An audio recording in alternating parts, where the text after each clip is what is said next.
स्वागत है PC TikTok के एक और शानदार वीडियो में। दोस्तों आज हम लोग बात करने वाले हैं मदरबोर्ड के सबसे कंफ्यूजिंग पार्ट्स के बारे में, जो है चिपसेट। अगर आप एक नया पीसी बिल्ड करने की सोच रहे हैं तो आपने जरूर ये नाम सुना होगा, जैसे H610 हो गया, B760 हो गया या फिर Z790 मदरबोर्ड हो गया।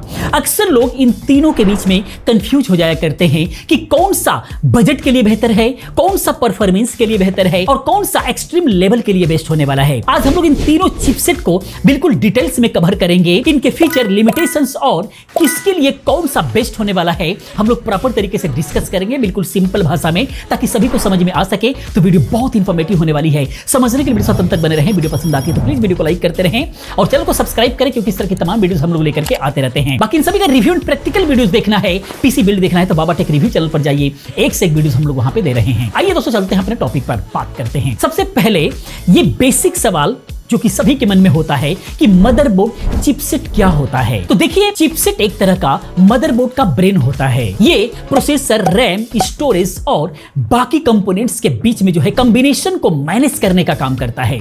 जब भी आप एक नया प्रोसेसर खरीदते हैं तो उसके साथ में कंपैटिबल चिप्स वाला मदरबोर्ड लेना बहुत ज्यादा जरूरी हो जाता है। ये तीनों ही चिपसेट जैसे H610 हो गया, B760 और Z790 इंटेल के 12, 13, 14 जनरेशन प्रोसेसर को सपोर्ट करते हैं। इसी प्रकार से बहुत सारे मदरबोर्ड आते हैं, एक एक करके हम लोग सभी के बारे में बात करेंगे। और ये तीनों ही मदरबोर्ड जो है LGA 1700 सॉकेट को यूज करते हैं। तो चलिए अब हम देखते हैं, एक एक करके इनके बारे में समझते हैं बिल्कुल प्रॉपर तरीके से, तभी जाकर के आप अपने लिए एक अच्छा मदरबोर्ड खरीद पाएंगे। सबसे पहले बात हम लोग करते हैं H610M की। इसके टारगेट यूजर्स की अगर हम लोग बात करें तो ये चिपसेट बजट फ्रेंडली यूजर के लिए बेस्ट होता है।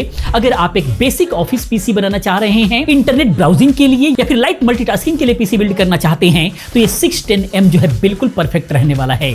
इसके लिमिटेशंस की बात करें कि क्या लिमिटेशंस होगी, कहां पर जाकर के रुकेगा, तो रैम की अगर हम लोग बात करें तो ये अक्सर जो है 610 जो बोर्ड होता है वो DDR4 के साथ में आता है।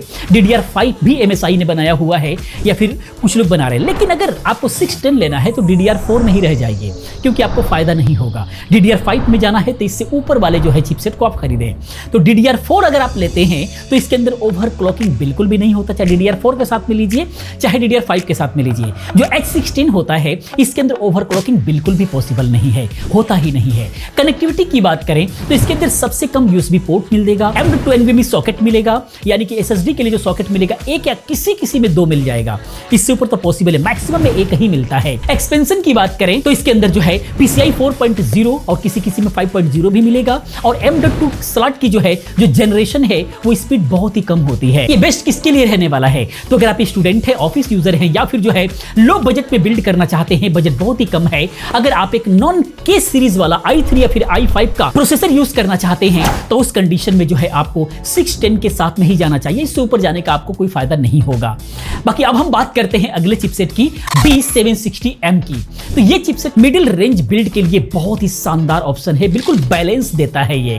टारगेट यूजर की बात करें तो मेन स्ट्रीम गेमर्स या फिर कंटेंट क्रिएटर्स और पावर यूजर्स जो बजट और परफॉर्मेंस के बीच में बिल्कुल कॉम्बिनेशन सही चाहते हैं, बिल्कुल कंप्रोमाइज नहीं चाहते हैं और बैलेंस भी अच्छा बना रहे, तो उनके लिए बहुत अच्छा रहने वाला है। अगर हम रैम को समझें तो B760 मदरबोर्ड के अंदर आपको DDR5 और DDR4 दोनों ही रैम का ऑप्शन आपको बिल्कुल इजीली मिल जाता है और अच्छे से दोनों ही काम करता है, और मेमोरी ओवरक्लॉकिंग का भी सपोर्ट मिलता है।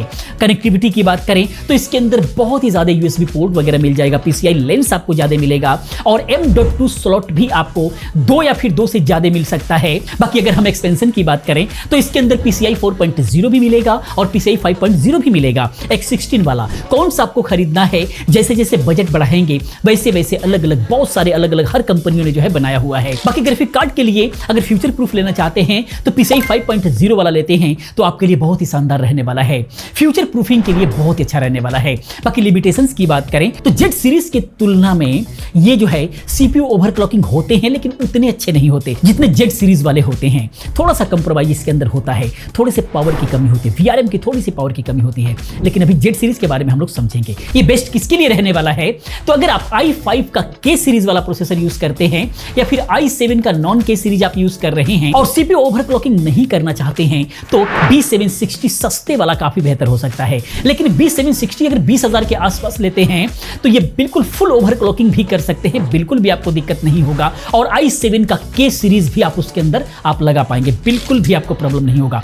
लेकिन सस्ते में अगर आप जो है B760 खरीदते हैं तो उसके अंदर आपको ये ध्यान रखना होगा, K सीरीज लगा रहे हैं तो i5 तक ही रहना है, लेकिन अगर i7 में K सीरीज लगा रहे हैं तो 20,000 रुपया फिर उससे ऊपर का B760 आपको लेना होगा। फाइनली अगर हम Z790 की बात करें तो ये हाई एंड परफॉर्मेंस के लिए बिल्कुल बना हुआ है। टारगेट यूजर की बात करें तो एंथुसियास्ट के लिए होता है, स्पेशली सीरियस गेमर हैं, प्रोफेशनल्स हैं जो ओवरक्लॉकिंग करना चाहते हैं 100%, एक्सट्रीम परफॉर्मेंस चाहते हैं, प्रोसेसर का, रैम का, सबका जो पावर है बिल्कुल 100% यूज करना चाहते हैं, तो उनके लिए Z790 ही लेना होगा, तभी जाकर के आप उसके पावर को यूज कर पाएंगे। फीचर की बात करें तो सबसे बड़ा फीचर इसका ओवरक्लॉकिंग का होता है।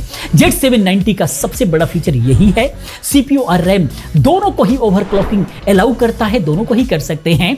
इससे आप अपने प्रोसेसर से बेस्ट परफॉर्मेंस निकाल सकते हैं। पावर डिलीवरी की बात करें तो इसमें रोबस्ट VRM की वोल्टेज रेगुलेट मॉड्यूल होता है जो ओवरक्लॉक के टाइम में CPU को बिल्कुल स्टेबल पावर देता है, इसीलिए बहुत ही शानदार मदरबोर्ड माना जाता है। कनेक्टिविटी की बात करें तो Z790 में सबसे ज्यादा PCI लेंस आपको मिलते हैं, M.2 स्लॉट्स मिलते हैं ज्यादा से ज्यादा, और हाई स्पीड USB पोर्ट ज्यादा से ज्यादा मिलते हैं, यानी कि इसमें 3.2 Gen 2 X2 वाला सबसे ज्यादा मिलता है। लिमिटेशंस की बात करें तो ये सबसे एक्सपेंसिव चिपसेट है, इसलिए बजट बिल्डर्स के लिए नहीं होते। जिनके पास बजट का कोई टेंशन नहीं है उनके लिए है। बेस्ट किसके लिए अगर हम लोग समझे तो अगर आप हाई एंड पीसी बिल्ड करना चाहते हैं जिसके अंदर K सीरीज का प्रोसेसर लगाना चाहते हैं, i7 का K या फिर i9 का K, और वाटर कूलिंग सेटअप बनाना चाहते हैं, तो उस कंडीशन में बिल्कुल स्ट्रीम गेमिंग आपको करा सकता है। हैवी ड्यूटी टास्क वगैरह करना चाहते हैं, हैवी वीडियो एडिटिंग करना चाहते हैं, 4K वीडियो एडिटिंग करना चाहते हैं, हैवी रेंडरिंग करना चाहते हैं, उन सब के लिए Z790 हर नीड्स को जो है बिल्कुल फुलफिल करता है। इसके साथ में कहीं भी कोई भी कंप्रोमाइजेशन का कोई गुंजाइश नहीं होता, आराम से यूज कर सकते हैं। तो दोस्तों आपको क्लियर हो गया होगा कि X610 जो है बजट यूजर्स के लिए बेस्ट है, B760 मिड रेंज के यूजर्स के लिए बेस्ट है, Z790 हाई एंड एंथुसियास्ट के लिए बेस्ट है। तो मदरबोर्ड का जो चॉइस है ये आपकी जरूरत और आपके बजट पर डिपेंड करता है कि आप पैसा कितना खर्च करना चाहते हैं। थोड़ा सा और समझे तो अगर आपके पास बजट बहुत ही कम है और एक बेसिक यूजर हैं तो आपके लिए X610 बहुत अच्छा है। अगर बैलेंस परफॉर्मेंस चाहते हैं, गेमिंग करना चाहते हैं, अच्छी खासी 4K में एडिटिंग करना चाहते हैं, लेकिन बजट फिर भी मिला जुला करके बैलेंस रखना चाहते हैं, तो B760 आपके लिए बहुत अच्छा है। अगर एक्सट्रीम ओवरक्लॉकिंग करना चाहते हैं, बेस्ट परफॉर्मेंस चाहते हैं, 100% CPU और रैम को यूज करना चाहते हैं, तो Z790 आपके लिए अच्छा है। उम्मीद करते हैं कि वीडियो आपके सभी कंफ्यूजन को दूर किया होगा। फिर भी कोई कंफ्यूजन रह गया तो प्लीज कमेंट कीजिए, मैं उसका रिप्लाई देने की कोशिश करूंगा। और कोई सवाल है तो कमेंट जरूर करें, और कोई सुझाव है तो भी कमेंट करते रहें, क्योंकि आपके कमेंट के सुझाव के अकॉर्डिंग ही हम लोग वीडियो लेकर के आते हैं। वीडियो को लाइक कीजिए और शेयर कीजिए, चैनल को सब्सक्राइब कीजिए पहली बार चैनल पर है तो, क्योंकि इस तरह की तमाम वीडियो हम लोग लेकर के आते रहते हैं। मिलते हैं वीडियो में किसी और इन्फॉर्मेटिव वीडियो के साथ में। पूरी वीडियो देखने के लिए, चैनल को सब्सक्राइब करने के लिए आप सभी का बहुत बहुत धन्यवाद।